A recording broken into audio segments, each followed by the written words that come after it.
Marriage lessons are not inscribed in your DNA. My dear brother, lower your pride. My dear sisters, lower that pride.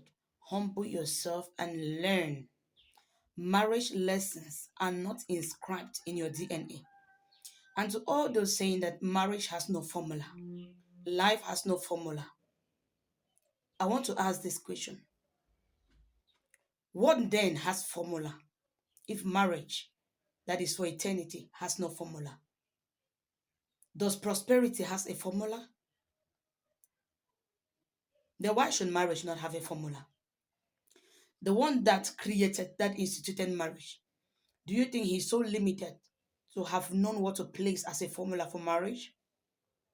Believe me, societal experience is not a lesson for marriage. Your family experience is not a lesson for marriage because your father's behavior is not your husband's behavior. Your mother's behavior is not your wife's behavior. So you want to get married, and what is happening in your family, you want to use it as your lesson note. Marriage lessons are not inscribed in your DNA. It is earlier. It is better you accept these truths and go for the right knowledge. Go for the right thing. The fact that you see patches of notes on social media doesn't mean that is the formula or that is the lesson for marriage. Marriage lessons are not inscribed in your DNA. In as much as you will spend time to learn a trade, to learn a job, you spend time to get yourself trained in a particular field, to excel in that field. I want you to know that you must also spend time. You must also spend money to get yourself trained to excel in that particular field called marriage. So don't think marriage is a minor aspect in life. Marriage is a major aspect in life.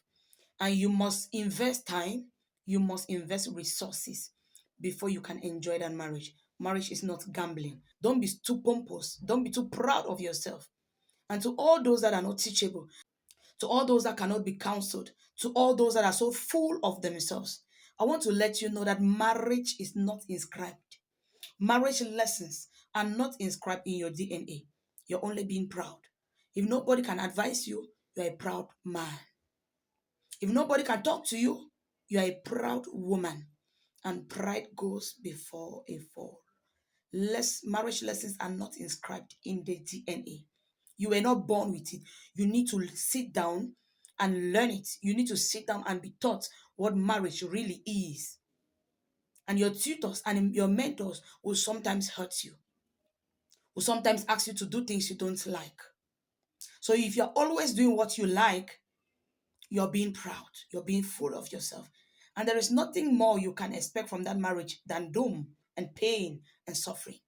That is why we hear today, many people say marriage is not a bed of roses. Do you actually think marriage is not a bed of roses? I think marriage is a bed of roses because the one that instituted marriage instituted it for your enjoyment. Humble yourself and get a mentor, get a tutor, get a counselor, one that can intervene in your marital issues. Social media is not a school. What you get on social media are patches of notes. Social media cannot mentor you, cannot tutor you, cannot counsel you. Humble that pride. Humble that pride.